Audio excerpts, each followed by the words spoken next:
오늘 말씀은 성령이 임한 자의 길을 가자라는 제목으로 살펴보기를 원합니다. 부활하신 주님께서 마지막으로 원하시는 가장 소중한 길을 보여주시는 게 오늘의 말씀입니다. 왜냐하면 이 말씀을 하시고 하늘로 올라가셨어요. 3절 보죠. 해 받으신 후에 또한 저희에게 확실한 많은 증거로 친히 사심을 나타내사 40일 동안 저희에게 보이시며 하느님 나라의 일을 말씀하시니라 그럽니다. 주님은 부활하시고 나서 40일 동안 제자들을 만나셨고 격려하며 힘을 주셨습니다. 이게 고린도 전서 15장 3절부터 8절에 너무 잘 나와 있어요. 이 4절부터 보면 장사 지낸 바 되었다가 사흘 만에 살아나사 게바에게 보이시고 베드로 말하죠. 후에 12제자에게와 그 위에 500여 형제에게 일시에 보이셨나니 그 중에 이걸 기록할 지금까지 태반이나 살아있고 어떤 이는 잠들었으며 그 후에 야고보에게 보이셨으며 그 후에 모든 사도에게와 맨 나중에 만삭되지 못하여난 자 같은 내게도 보이셨느니라. 사도 바울은 자기가 교회를 핍박했기 때문에 사도라고 하지만 정말 부족한 가장 연약한 사도다. 그래서 만삭되지 못한 자 같은 자기에게도 주님이 나중에 보이시더라. 이걸 이야기합니다. 주님은 엠마오 마을로 가는 두 제자에게 이 주님이 죽으시자 주님 따르는 걸 포기하고 낙향해 고향으로 돌아가는 그들을 만났어요. 그리고 그 제자들에게 주님이 어떻게 죽으시고 살으실 것에 대해서 가르치고 힘을 주셨어요. 그게 누가복음 24장 15절부터 35절이지요. 주님에 대해 가르치면서 말씀을 풀어줄 때 그들이 그래요. 그들이 예수님인지 몰랐어요. 주님의 제자조차도 살아날 걸 말씀하셨는데 부활하신다는 걸 생각을 못한 거예요. 주님 죽으셨고 숨이 완전히 끊어지셨고 무덤이 묻었어. 가자 고향으로 이러고 간 거예요. 그래서 그 말씀을 가르쳐주고 할 때까지도 몰랐어요. 근데 주님인지 아시고 나서 주님은 사라지십니다. 그 둘이 이야기해요. 주님이 말씀 이렇게 풀어줄 때 우리 마음이 뜨겁지 않더냐. 진짜 주님은 확실히 부활했고 살아나셨구나. 예루살렘으로 가자 다시. 그리고 그들이 다시 돌아오게 되지요. 낙심하여 낙향하고 있는 자를 붙드시기 위해서 40일 중에 하루를 쓰셨어요. 또 갈릴리 바닷가에서는 베드로와 제자들에게 힘을 줬지요.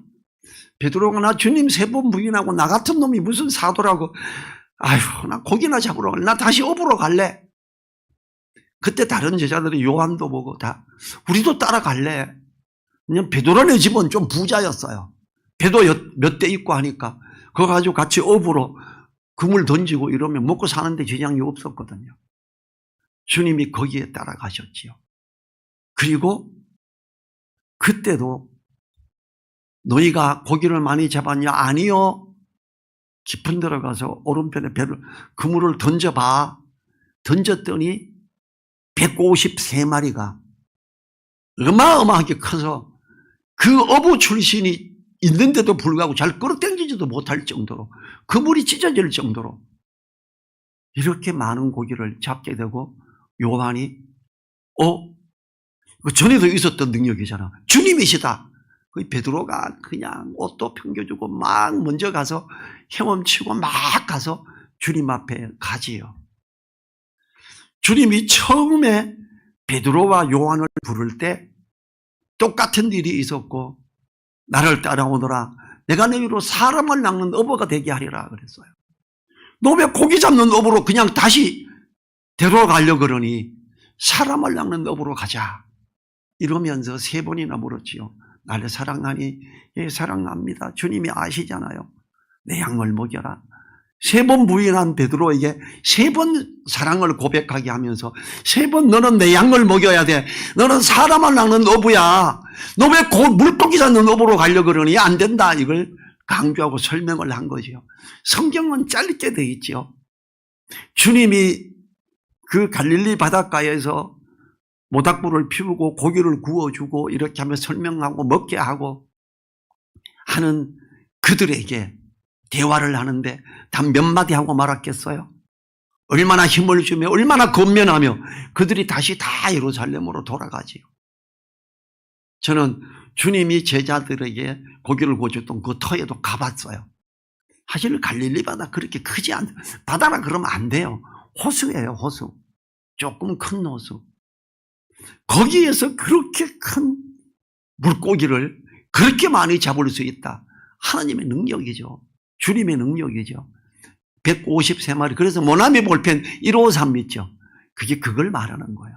아, 물고기 153마리를 잡게 하신 주님의 능력. 난 그거 믿어. 그리고 모나미 회사 사장이 그걸 이름을 모나미 볼펜에 153을 썼지요. 그 다음에 도마에게 나타나서 옆구리에 여기 손 넣어봐라. 도마가 주님이 부활하셨다고?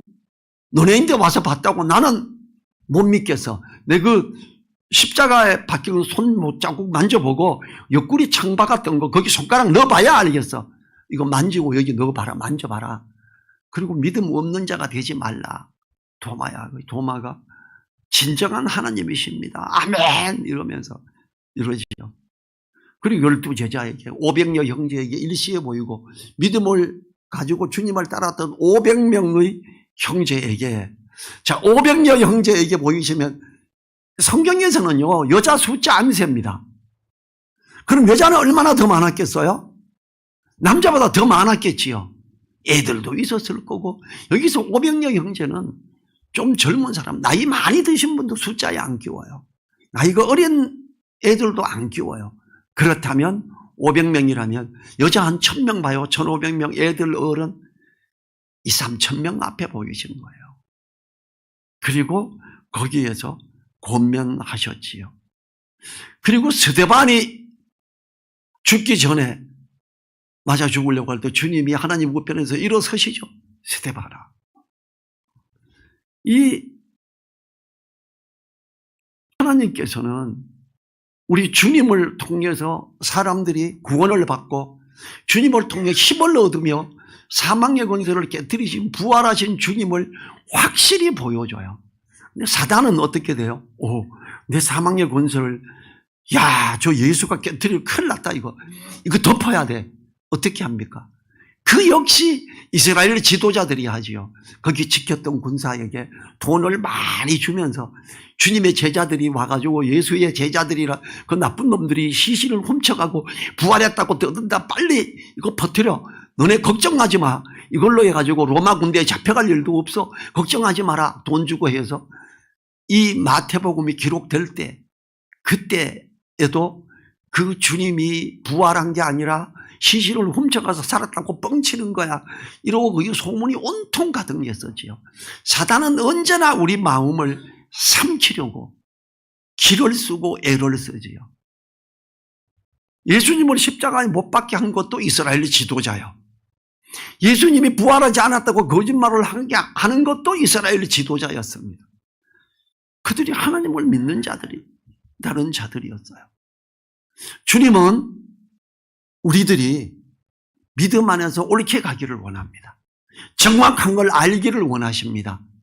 엠마오 마을로 가는 제자들에게 말씀을 풀어줄 때 그들의 마음이 뜨거웠던 거, 성령을 통해서 이걸 하게 하시지요. 우리는 서로 돌아보아 사랑과 선행을 격려하셨는데 주님이 우리도 그래야지요. 자기 일을 돌아볼 뿐더러 각각 다른 사람들의 일을 돌아보아 주님을 기쁘시게 해야 됩니다. 성도들 중에 혹 믿음에서 떨어질까 염려하고 오직 오늘이라 하는 동안에 피차 권면하라고 성경을 통해서 말하지요. 히브리서 10장 25절에서도 이걸 말하고요. 히브리서 3장 13, 14절에서 말합니다. 오직 오늘이라 일컫는 동안에 매일 피차 권면하여 너희 중에 누구든지 죄의 유혹으로 강팍해 됨을 면하라.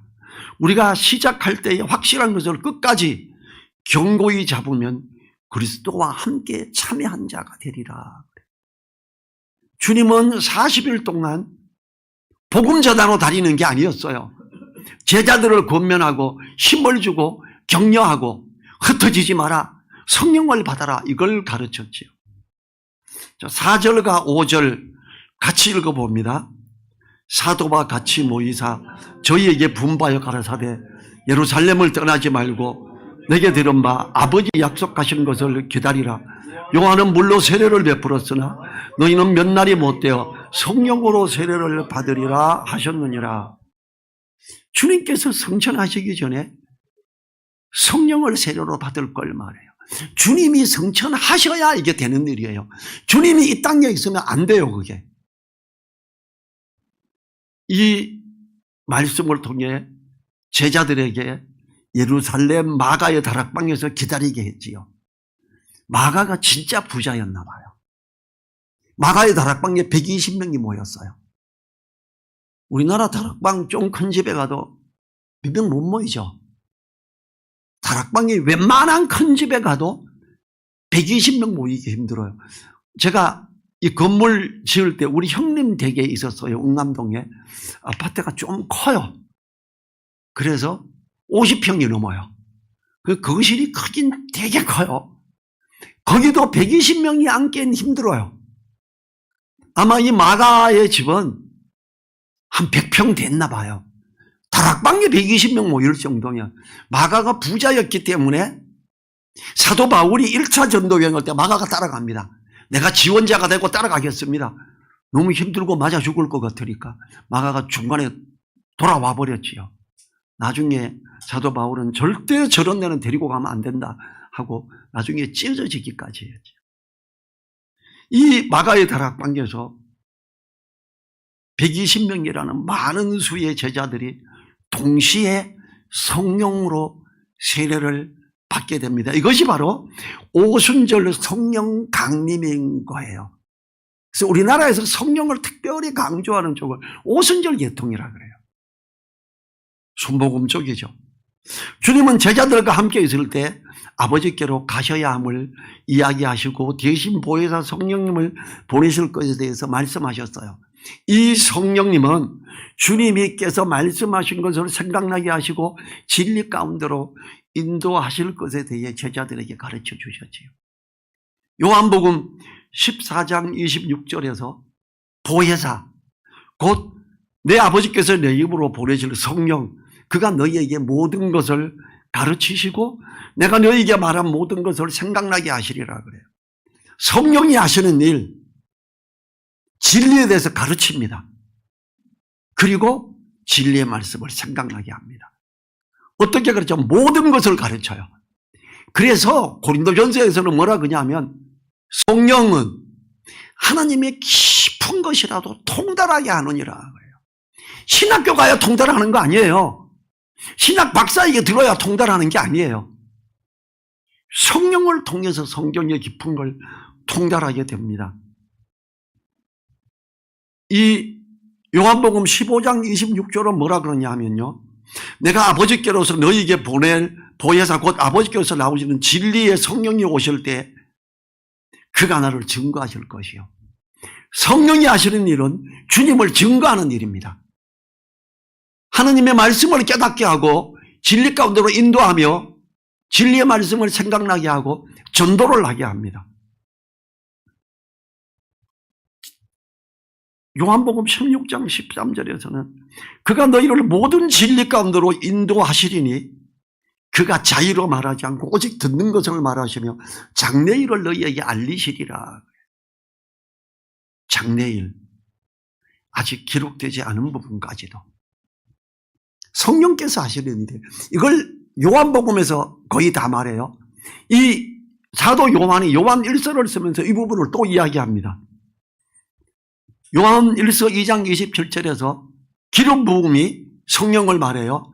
너희는 주께 받은 바 기름 부음이 너희 안에 거하나니 아무도 너희를 가르칠 필요가 없고 오직 그의 기름 부음이 모든 것을 너희에게 가르치며 또 참되고 거짓이 없으니 너희를 가르치신 그대로 주 안에 거하라. 직접 기도하고 성경을 보면서 요약하고 정리해 보세요. 하나님은요, 모든 걸 가르친대요. 또 참되고 거짓이 없게. 신학 박사들이 자기 생각에 편협해서 치우쳐서 얼마나 많은 걸 가르쳐 놨어요. 그래서 성경을 처음 요약하고 정리할 때는 주석 보면 안 됩니다. 그러면 다른 신학 박사 길을 따라가게 돼요. 오로지 기도하고 성경을 읽고 깨닫게 해달라고 읽고 단어를 풀고 그 문장을 풀고 문맥을 살필 때 진정한 진리 가운데로 인도하게 됩니다. 그대로 주 안에 거하래요. 한국 대한민국 교회가 말하는 거하고 다를지라도 그렇게 거하래요. 그게 맞기 때문에. 성령은 주님께서 말씀하시지만 하나님이 약속하신 거예요. 성령을 받고 충만한 것은 너무나 중요한 부분입니다. 자, 6절, 7절도 같이 읽어보죠. 저희가 모였을 때에 예수께 묻자와 가로되 주께서 이스라엘 나라를 회복하심이 이때니까 하니 가라사대 때와 기한은 아버지께서 자기의 권한에 두셨으니 너희 알 바 아니요. 이 뭐라 그래요? 제자들은 지금 성령에 이거 다른 데 관심이 있는 게 아니에요. 성령이 임한데 걷는 걸 봤는데 야 그러면 그때 이스라엘 독립되는 거예요? 로마에서부터 벗어나는 거예요? 주님이 그때 왕되고 우리는 자의정 우의정 되고 한 자리씩 다 하는 거예요. 이걸 말해요. 주님이 뭐라 그러냐면요. 그럼 너희 알 바 아니요. 그래요. 정치적인 것에 관심 두지 마. 로마의 속국으로 있어도 괜찮아. 로마에서부터 해방하게 하려고 내가 온 게 아니야. 이걸 말해요. 지금 우리나라 얼마나 많은 목사님들이 정치적인 게 관여하고 자유통일당 만들어가 출마하고 막 지지해라. 이 나라 살리고 교회 지키려면 그래야 된다. 너무 감사한 게 한 명도 안 됐어요. 저도 솔직히 두세 명 될지 알았어요. 한 명도 안 된 게 이 말씀을 보면 아멘이래요. 얼마나 많은 목사님들이 거기에 관여하는지 몰라요. 주님은 그건 너희 알 바 아니요 그래요. 모든 경우의 건설은 하나님이 허락하셔서 된 것이기에 항거하지 말라고 말합니다. 이스라엘 사람들이 바로에게 죽임을 당할 때 왜 그랬어? 애굽에서 그들이 약속의 땅으로 돌아가야 되는데 안 돌아가니까 이 요셉을 귀히 여기던 그 왕의 줄기에서 반란이 일어나서 왕이 뒤집어지고 지난번 왕조하고 이스라엘 놈들이 너무 많으네. 손잡으면 큰일 나겠다. 이스라엘 민족은 아들 못 낳게 해. 아들 낳으면 요단강에 버려버려. 이렇게까지 한 거 아니에요. 아들 낳으면 가서 죽여요. 너무 안타까우니까 그들이 기도하기 시작하고 하나님이 모세를 통해 그들을 빼내와서 약속의 땅으로 돌아가게 하죠. 그 반란을 일으킨 바로 하나님 어떻게 이 땅에 요셉을 모르는 사람이 반란을 일으키고 왕이 됩니까? 우리가 하나님의 백성인데 이렇게 떠들면 하나님의 백성이니까 하나님의 약속 땅 가야지. 거기 바로가 당연히 일어나야지. 맞지요? 북한의 김일성이가 정권을 잡고 압박을 하면서 믿는 사람들이 남쪽으로 내려와요. 전쟁이 일어나고 난리가 났어요. 하나님 이게 뭡니까? 복이 뭐예요? 복음을 전하러 남쪽으로 안 가니까 이상한 사람 한 명 이렇게 바로 같은 놈 일으켜서 그들로 하여금 복음을 위해서 남쪽으로 가게 한 거 아닙니까? 억울하지요. 거기서 죽인 당한 사람도 많고 일본 시대 때 우리나라가 붙잡혀 있고 억울하지요. 그렇지만 하나님이 필요하니까 허락하신 거 아니에요. 항거하지 말라 그래요. 우리가 만약에 일본 시대 때 우리 독립운동하러 나가면 안 됩니다. 우리는 복음을 전해야 됩니다. 8절에서 오직 성령이 너희에게 임하시면 너희가 권능 걸 받고 예루살렘과 온 유대와 사마리아와 땅끝까지 이르러 내 증인이 되리라 하시니라. 그건 너희 알 바 아니고 독립이 되거나 말거나 그런 거 신경 쓰지 말고 권능 걸 받게 돼. 그러면 예루살렘과 온 유대와 사마리아와 땅끝까지 이르러 내 증인이 될 거야. 그렇게 돼야 돼. 내가 함께한다. 그리고 복음을 들고 나가는 자에게 얻다 그래. 하늘과 땅의 모든 권세를 가신 주님이 함께 하시겠다 그랬지요. 주님은 마태복음에서도 그걸 이야기하시고 성천하기 직전에 이 말씀을 또 하시고 성령이 임하면 이걸 캐라. 성령 충만해라 이래요. 주님이 성령을 말씀하시면서 세 가지 약속을 하셨습니다. 첫째, 주님은 우리에게 성령을 약속했죠. 성령이 임할 걸. 마가의 다락방에서 기다리게 했고 120명이라는 많은 수의 제자들이 동시에 성령으로 세례를 받게 됐죠. 오순절 성령 강림. 두 번째로 주님은 성령이 임하시면 권능을 받음으로 증인이 된다고 합니다. 성령이 충만한 사람은 복음을 위해 힘쓰고 나아가는 사람입니다.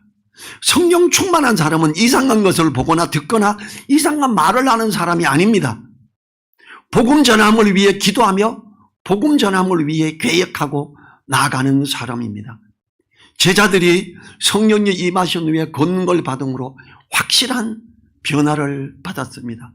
무서워서 도망가던 그들이 복음을 위해 목숨을 거는 담대함을 보이며 큰 권능을 받고 사람들이 알고 있던 학식 없는 무지한 자들이 아닌 성경을 잘 알아서 복음을 명확히 정리하는 놀라운 사람들이 된 거예요.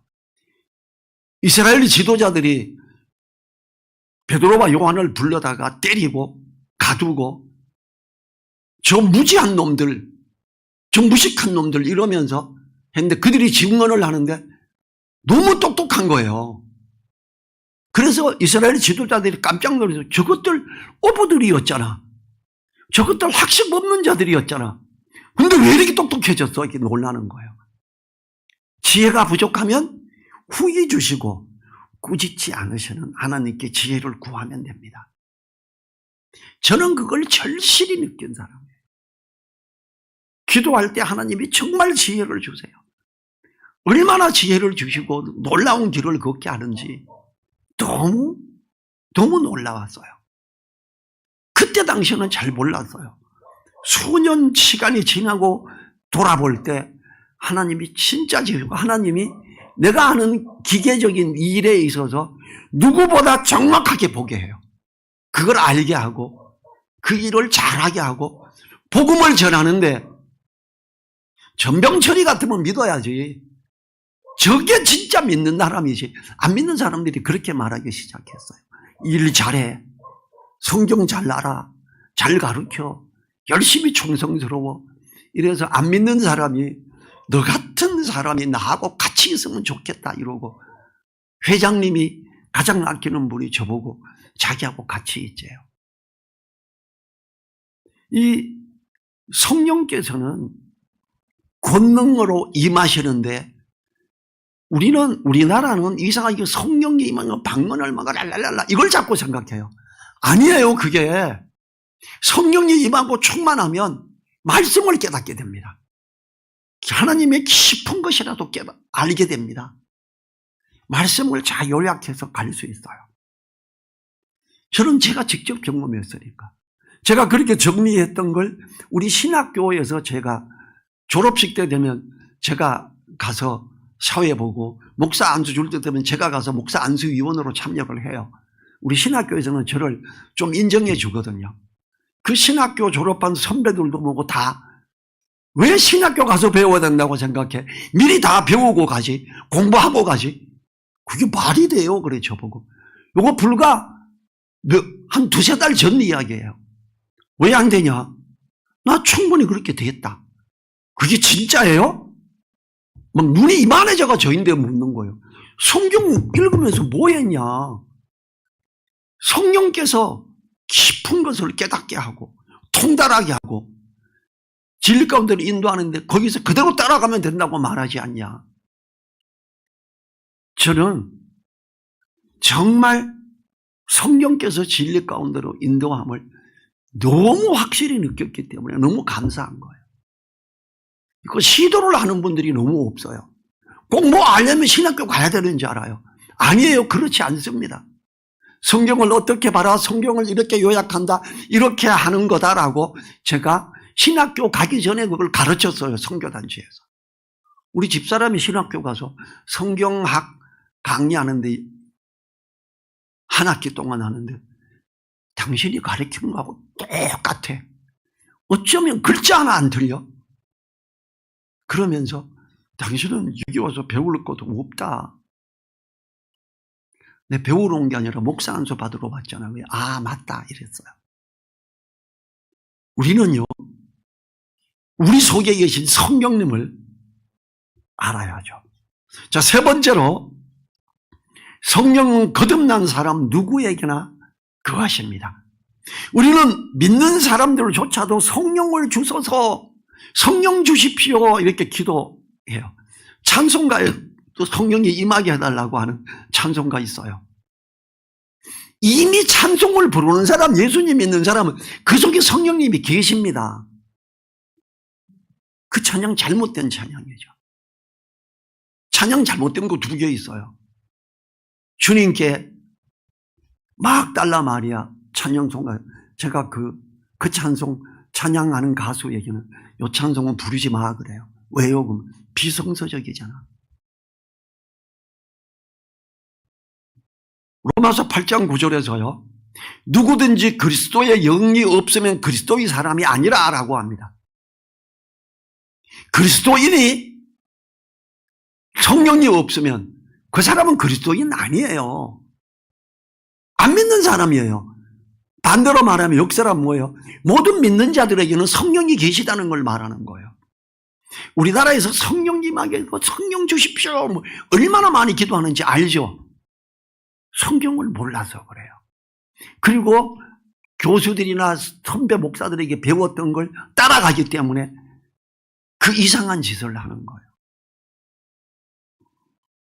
성령은 주님의 이름을 부르는 모든 사람들에게 안에 거하십니다. 고린도전서 3장 16절에서 너희가 하나님의 성전인 것과 너희 안에 하나님의 성령이 거하시는 것을 알지 못하느냐 이렇게 말하죠. 이건 두 가지를 나타냅니다. 첫째는 하나님의 성령이 거하심을 말합니다. 둘째는 성령이 거하고 있음을 알지 못함을 말합니다. 성령이 내주하고 있는데 그걸 모르는 사람들이 많아요. 성경 읽을 때 이런 기도해 보셨어요? 내 속에 계신 성령님, 이제 하나님의 말씀을 읽습니다. 이 진리의 말씀을 깨닫게 해주시고 진리 가운데로 인도해 주십시오. 기도하고 인도함을 받는 간절한 마음으로 읽어보셨습니까? 저는 거의 그렇게 읽었습니다. 그러면 깨닫게 해줘요. 정리하게 해줘요. 분명히 성령이 그 속에 거하고 있음에도 알지 못하고 성령을 주십시오 라고 기도할 수 있음을 말하지요. 성령이 거하시는 것을 알지 못하는 요 의미는 그런 거예요. 심지어 목사님들조차도 잘 몰라서 그렇게 기도합니다. 우리는 성령을 달라고 기도하는 것이 아니라 성령 충만함을 주십시오라고 기도해야 됩니다. 에베소서 5장 18절에서 성령 충만함을 받으라 이러지요. 성령 충만하게 해주세요. 기도하는 게 맞지요. 성령 충만하려면 어떻게 해야 돼요? 성령을 소멸하지 말아야 돼요. 데살로니가 전서 5장 19절에서 성령을 소멸치 말며 성령께서 말씀을 생각나게 해주시는데 아유 지금 내 바쁜데 뭐 또 성경을 생각하냐? 에이 그냥 일해버리면 그거 성령을 소멸하는 거죠. 성령의 말씀을 생각나게 해주면 뭐 잠깐 메모라도 해놨다가 집에 가서라도 봐야죠. 저는요 20살에 예수님 믿고 성경을 항상 들고 다녔고 일할 때 근무 시간에도 성경은 옆에 있었어요. 성경 말씀이 생각나면 품속에 넣어가 일하는데 앉아서 보면 안 되잖아요. 품속에 넣고 화장실 가서 변기통에 앉아서 성경 생각났던 거 읽어요. 까먹으면 어떡해요? 성령께서 지금 생각나게 하셨는데 그래서 이걸 항상 들고 다녔어요. 지금은 뭐 휴대폰에가 치면 나오지요. 그때는 휴대폰도 없던 시절이니까 1979년에 휴대폰이 어디 있어요? 그래서 그렇게 하면서 할 때 성령을 소멸하지 않으려고 애를 썼어요. 그 다음에 성령을 근심하게 하지 말라. 에베소서 4장 30절에 죄의 고백이죠. 성령을 소멸한 게 있다거나 소홀히 해버리거나 성령의 인도함을 따라 말씀을 읽지 않았다면 주님 용서해 주세요. 성령을 근심하게 하는 이런 악한 행동을 제가 했네요. 이렇게 해야죠. 그 다음에 갈라디아서 5장 16절에서 성령을 쫓아 행하라 그러죠. 성령께서 말씀을 생각나게 하면 살펴보고 다시 메모하고 정확한 걸 분석하고 마음에 두고 암송을 하고 마음에 두고 그 말씀을 따라가야지요. 믿음과 순종이죠. 이렇게 하면 성령 충만한 자가 될 수밖에 없습니다. 성경을 읽고 정리하고 할 때 깊은 말씀을 깨닫고 정리할 수밖에 없습니다. 이걸 유지하는 데 우리는 부족하고 연약함으로 하나님의 도움을 구해야 됩니다. 성령께서 하시는 역할이 뭐예요? 로마서 8장 26절 또 하나가 우리들의 연약함을 도와 친히 간구하시는 분이 성령님이시지요. 우리 성령의 은사 뭐 나열됐던 거 거기만 신경 쓰지 말고 주님이 말씀하신 성령에 대한 진리 가운데로 인도한다. 깊은 것을 깨닫게 한다. 주님의 말씀을 생각나게 한다. 복음을 전하게 하는 권능을 주신다. 쫄아가지고 입을 못 대는 사람들도 있지요. 저는 기도하고 나서 출근할 때 주님 오늘도 가서 복음을 전하고 하고 해주세요. 최소한 한 명에게는 복음을 전하게 해주세요. 근데 제가 스포츠를 되게 좋아해요. 공에 막 너무 공에게 끌려가는 스타일이에요. 탁구 똑딱 치고 봐가 야 탁구 하면 쳐. 너 탁구 치다가 못하고 축구하다 못하고 족구하다 못하고 또 이제 회사가 커서 막 배구장도 있고 배구도 하고 그럼 집에 와서 회개해요. 주님 죄송합니다. 성령의 인도함을 따라 복음을 전해서 오늘 탁구 치느라고 족구하느라고 배구하느라고 못했습니다. 용서해요. 내일 꼭 할게요. 그 다음날 가서 또 못해요. 뭐 이게 며칠이 연거푸 되니까 막 마음이 막 급해지지. 그래서 안 되겠어. 어느 날 서원을 했어요. 하나님 이제 내가 복음을 안 전하면 그 다음날 아침을 굶겠습니다. 20살 난 내가 아침 굶을 수 있나요? 저는 지금도 삼시세끼 꼬박꼬박 먹어야 되는데 안 굶으려고 혹시 그래도 탁구 치느라고 못했을 때는 퇴근할 때 버스 기사에게 이야기하고 기사 선생님 5분만 라디오 좀 꺼주세요. 제가 예수님 믿는 청년인데 복음을 좀 이야기하고 싶어요. 그러면 그때는 단 한 번도 거절당한 적이 없고 그래요 그러면서 꺼줘요. 그럼 일어서서 외쳐요. 복음을. 뭐 5분만 되나요? 한 10분 될 때도 있지. 엄청 길게 될. 제 조카가 있어요. 제가 복음 전해서 예수님 믿는 애예요. 같이 갔다가 또 버스 타면 복음 전하니까 집에 와서 엄마 삼촌 때문에 쪽팔려 죽는 줄 알았어. 왜? 그러니까 삼촌이 일어나서 버스 안에서 라디오 끄라고 그러고 일어나서 예수 믿으라고 막 외쳐. 아이고 진짜 뭐 애가 되게 창피했나 보더라고요. 지금은 뭐 완전 어른 된 애예요. 우리는 성령께서 역사하심을 따라가야 됩니다. 성령 충만하기를 위해 기도해야 됩니다. 그럼 성령 충만한 자가 되거든요. 우리는 나라의 어떠한 정치적인 거에 관심 갖고 끌려가서는 안 됩니다.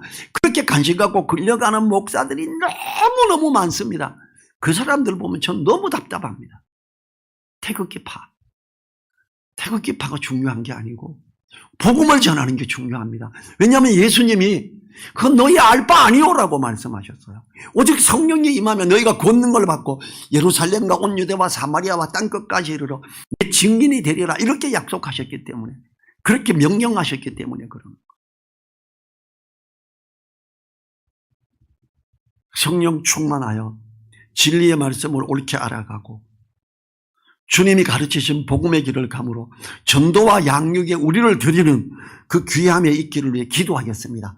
자리에서 일어나셔서 1분간 기도하지요.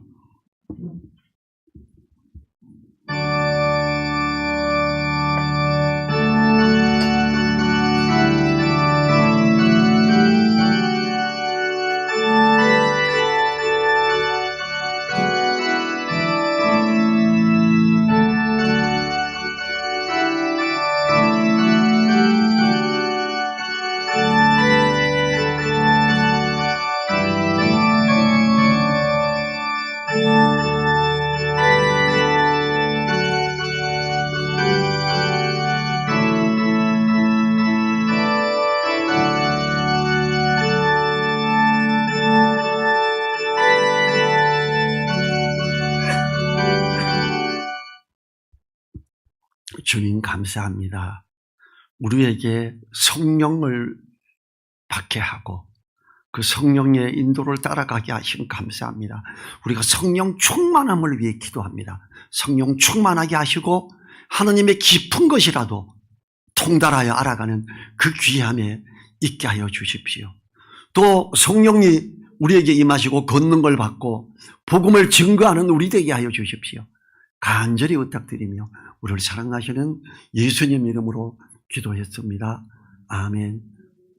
지금은 우리를 사랑하시고 우리에게 성령을 보내주신 우리 주 예수 그리스도의 은혜와 성령님의 역사를 통해 함께 하시며 진리 가운데로 깊은 데로 이끄시고 모든 것을 통달하게 하시는 하나님의 그 크신 사랑과 성령님의 감동 감화 교통하심이 머리 숙인 한 분 한 분들 그분들 머리 위에 그 가정 위에 그 일터 위에 우리 늘사랑 교회 위에 이제로부터 영원토록 함께하여 주시기를 간절히 축원하옵나이다.